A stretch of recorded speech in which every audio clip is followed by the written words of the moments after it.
8:53 now this morning, and we are live once again, as we often see Fridays ramped up with protests outside the ICE processing center in Broadview. Today, though, is a different scene. Much different scene, a lot more law enforcement there on the ground. Let's go to Gabriela Prima. She is going to join us by phone now as they get ready for a press conference in just a few moments.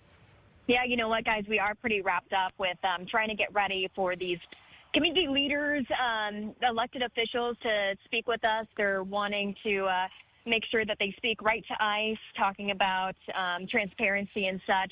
And I want to get away from the crowd just because, you know, there is some shouting, some chanting that might be inappropriate for people in our audience. We're closer to the intersection of Lexington and Beach. This is a lot more quiet compared to 25th, and that's where you're seeing our photojournalists over there at 25th and Lexington. 25th is closed right now. Much more, as you said, police presence this time around compared to the last couple of weeks. We know that Illinois State Police is here. We've seen lines of cars of them coming early this morning. Also, we know that Broadview Police asked for assistance. And in response, the Cook County Sheriff's Office is now partnering with Illinois State Police to create a unified command post, as they're calling it. This is a map of designated areas created by the post. I've been showing you during my live reports. They have an access point for emergency vehicles to come in, whether it might be attorneys, whether it might be medicine for detainees, as they've been saying. So they've been really making sure that media is in the right place, also that protesters are in the right place, but they're really choosing to go over to 25th. Also, we were telling you about all of the ICE agents on the roof of the ICE facility. Typically, we've only seen a couple up there. Today, I counted up to 9. I told you we saw what looked like a promotional shoot being shot up there. There are reports of Homeland Security Secretary Kristi Noem being in Chicago, and it did look like a female from the back, similar to Kristi Noem. We can't confirm that, but that's what some reports have been saying so far this morning. Yeah, you know, it's quiet on our side. It's a much different scene over there. We've heard from our photojournalists over on 25th that there's been 2 arrests so far. There's been a lot of chanting and people crowding around some of the vehicles that have been coming. Actually, I'm going to go back over to a chain that I have with our photojournalists over there. Recently, he said that 2 ICE vehicles were returning to the facility. He said several ICE vehicles pulling out as well. He has seen Evanston Mayor Daniel Biss walking around, as well as some other elected officials likely waiting for this press conference that's going to be starting soon. I know you can see a camera angle of that. But really a lot of ISP and riot gear walking up and in tactical gear walking up, which is something we haven't seen, again, in this area. So we're standing by for this press conference. I'm going to let you go for now since I have my bearings and I'm ready for what officials are saying so that we can bring you the latest here in the 9 o'clock hour. So I will send it back to you. Again, you're more of my eyes than my positioning for what we're seeing at that camera at 25th, but it is an active area. Streets are closed again. Just a note for everyone maybe commuting around this area. Yeah, much more peaceful than what we have seen in the last few weeks, but obviously a lot more law enforcement there. We were also hearing about this region's Central Commander Gregory Bavino being there as well. So some high-level authorities that are there, which would already constitute that there would be more law enforcement, but then you also have that unified command. One of the things, you know, we saw, she was just talking about Broadview's police department asking for assistance. They only have 25 members of that police department, but now they're getting a lot more reinforcement. And a part of that request was the people in the area, the residents in the area around this Broadview ICE facility. You know, when you shoot some type of pepper spray into the air, it doesn't just stay in that one area. So the mayor has talked about what they have heard and what they have experienced for the neighbors in that area as well. Yeah, and I think are we going to hear from residents, or we're just going to wait for the press conference? We're not going to have that yet. I was surprised because all along we've had Broadview Police saying, look, we have told our officers not to get involved in this. They did ask for backup. We're seeing Illinois State Police troopers with riot gear. That, to me, indicates that perhaps they could get involved with protesters. So this is a change of change of the guard, I guess, change of direction in what we have seen. I'm also curious why it took 4 weeks to get this kind of police force out there. Maybe, as Anita said, because Broadview, the village of Broadview, finally asked for that backup. Because the Broadview, to my understanding, has not been pleased with the kind of unilateral decision-making that's been going on at the federal level. And so it strikes me this morning that the local jurisdictions are working in concert, although they may be in touch with the federal authorities as well. I'm just wondering if they wanted to take the lead on keeping things peaceful out there to avoid conflicts and also the optics of federal authorities clashing with local folks. Yeah, and if you think about the last few weeks, and especially last weekend, I think, you know, out of what we've seen last weekend seemed to be the most heightened situation that we have seen.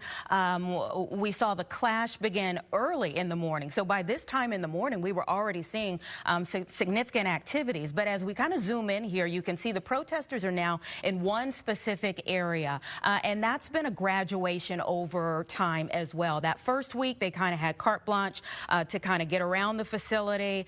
By the second week, we were seeing that, you know, there's one area where a group has come to like pray every week. They've been doing that for quite some time, but then there was another group that started to separate from them. By the third week, we started to see more clashes. Last week, we saw maybe the most significant, but they also had new safety measures that were up. They had the fence that went up by last week, and some people were putting things on the fence that were then being taken off. They would open up the fence, and that the officers would come out, and there would usually be some type of clash there. So we saw it straight into the weekend. From Friday, also on Saturday, we were seeing some tweets that were going out from the Homeland Security Secretary and others in the administration about what was going on in Looks Broadview. like they're getting ready to start here. Let's listen in. Speak out.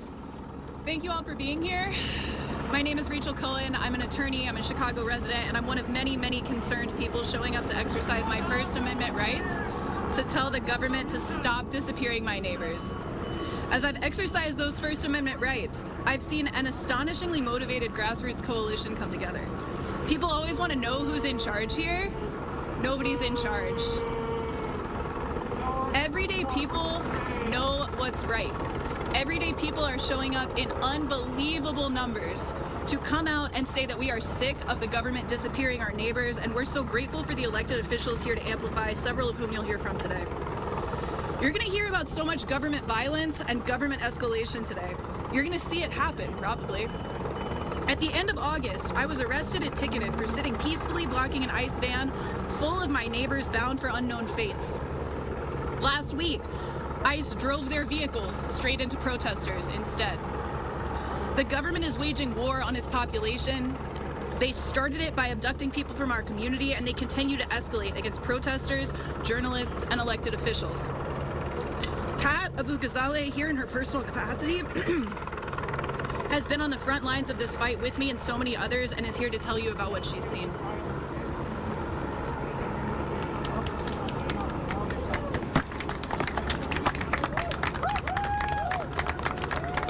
I want to thank everyone for being here. My name is Kat Abu-Ghazaleh. That is spelled K-A-T-A-B-U-G-H-A-Z-A-L-E-H.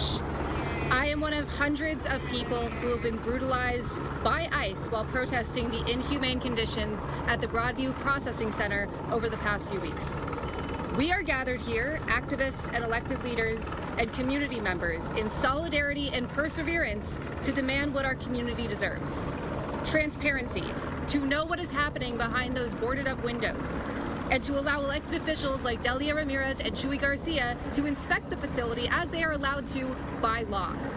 Accountability, to identify the officers that have brutalized our community, denied immigrants their rights, and commit unprovoked violence against civilians and the press. And finally, safety, to tear down the unlawful gate that is behind us, which blocks a public street, which was ordered to come down by the Broadview Fire Department, and which endangers anyone that comes to this facility. Not just protesters, not just press, but also families trying to locate their loved ones. Over the last month, we have watched as ICE has operated with impunity in Chicago. They destroy homes, kill our neighbors, and disappear hundreds in the name of unlawful and racist orders.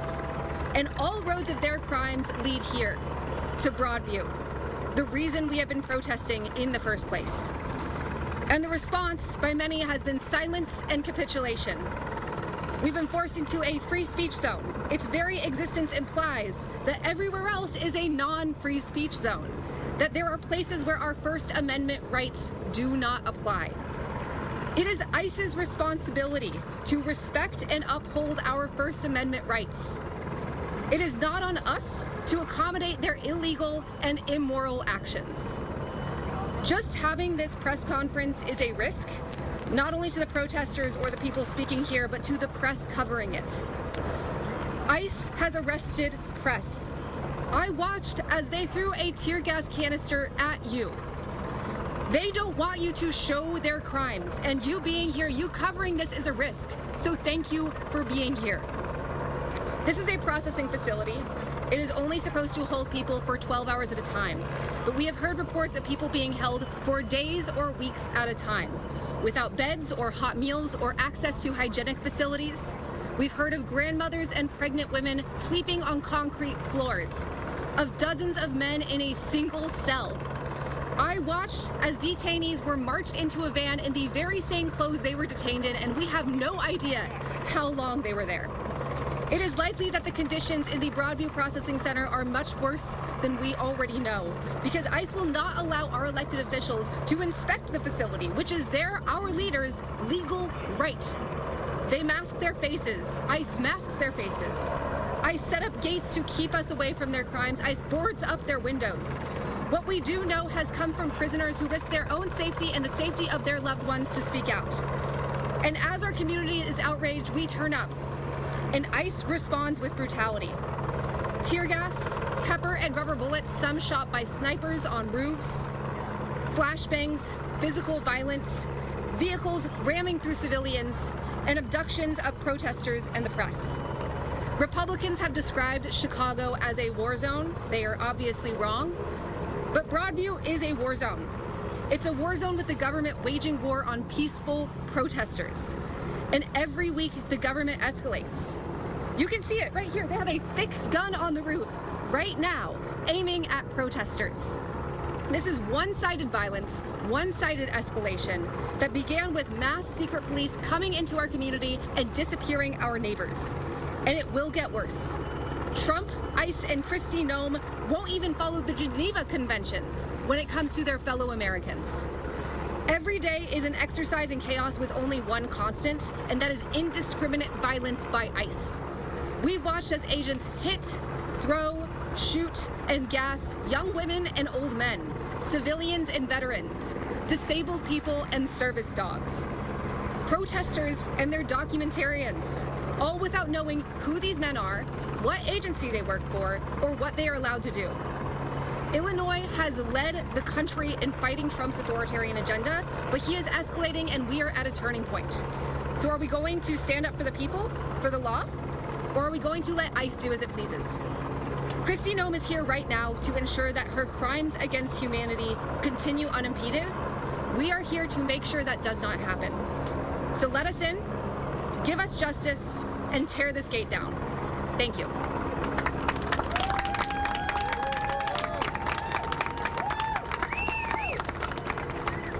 Isn't she great? Next up, we have Andre Vasquez, alderperson for the 40th Ward, chair of the Committee on Immigrant and Refugee Rights, co-chair of the Progressive Caucus, and chair of the Latino Caucus. Good morning, everyone. Good morning. I'm alderperson Andre Vasquez, A-N-D-R-E-V-A-S-Q-U-E-Z. And like everybody here, we wish we wouldn't have to be here. That's apparently the United States government. We're barely united at this point. I can hardly call it government. What it's been is the politics of division. While this is going on, just like we have seen in past history, we have opportunists that are looking to make people feel othered and blaming them because they can't govern at all. You've got people in red states and blue states that can't pay their bills, they can't live their lives, and they know the government is screwing them over, but because they're busy watching whatever media reaffirms their bias, they're being led to believe that children, that families, that people that are locked up in that building are keeping them from the promise of this country. We got a guy in the White House who's been breaking the promise of this country since he's been on the scene. He continues to do so. In that building, you've got anywhere from 150 to 200 people in rooms about the size of a conference room. They don't have enough space to sleep in. They have maybe a chair or two. The bathroom's in the same space. You've got people with gauzes over their head because they've been wounded by federal agents. They barely get fed. We know this because they've called, when they're lucky enough to make a call, to let people know what's going on. And if you ask any of us what we wanted to do in our hearts, it'd be to eliminate the whole thing. But what we know is it's the only point of contact for some of the migrant justice work organizations to actually find out what's happening to people there. There are plenty that have been disappeared. There's one that we know that was killed in Franklin Park. There's been false information shared constantly, and we have no level of oversight. This isn't government, it's chaos. And we're only 9 months into a 4-year term. So yeah, we want transparency, we want accountability, we want oversight, but we want this to end, and we want people to have solutions rather than excuses. And what we know is that all these systems in place, your jock bros with their weapons, your drones, your helicopters, all these are the same weapons being built to basically attack every other population. We're just the first ones to be attacked. We've seen the rhetoric about trans folks, for women seeking reproductive health. This isn't a moment for one community, it's for all of us as a community to step up. And what does that look like? You've had protesters out here just trying to exercise their First Amendment rights. We've been pelted with pepper pellets, tear gas, rubber bullets.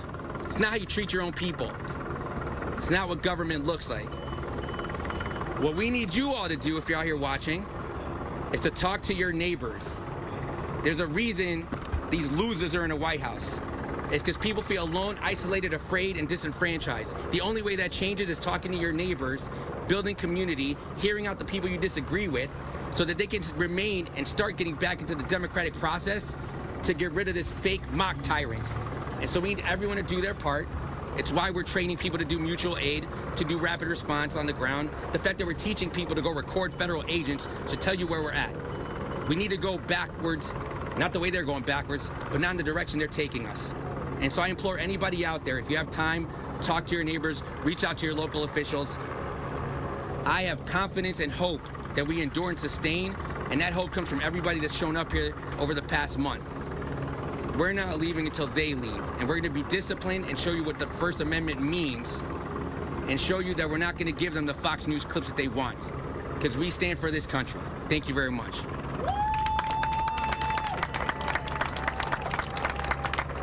Thank you, Alderperson Vasquez. And just to emphasize, the community leaders, we just heard from Alderman Vasquez there, along with a couple of folks who have said that they have been targeted and singled out by federal agents in recent weeks, and in some cases injured. Looking at some of that aerial footage, it seems peaceful, and there are a lot of what we believe to be local law enforcement agencies showing up there in tactical gear. There's a military vehicle right there. It's from the air at this point, things do seem peaceful thus far. Yeah, now that they have a free speech zone, I do want to read over, the governor has been tweeting during the middle of this. He says federal agents reporting to Secretary Noem have spent weeks snatching up families, scaring law-abiding residents, violating due process rights, and even detaining U.S. citizens. They fail to focus on violent criminals and instead create panic in our communities. He goes on to say Illinois is not a photo opportunity or war zone. It's a sovereign state where our people deserve rights, respect, and answers. He is asking for Secretary Noem to hold a public press conference to go over what they are doing today in our area. Important to note, this is one side of the story. This is one perspective. There are others, and we know that the acting director of ICE, Todd Lyons, sent a letter disputing many of the claims made by the Broadview mayor, and I'm wondering if perhaps that's what increased the police presence there today, because they're kind of looking to diffuse the situation that's unraveled really the last couple Fridays. So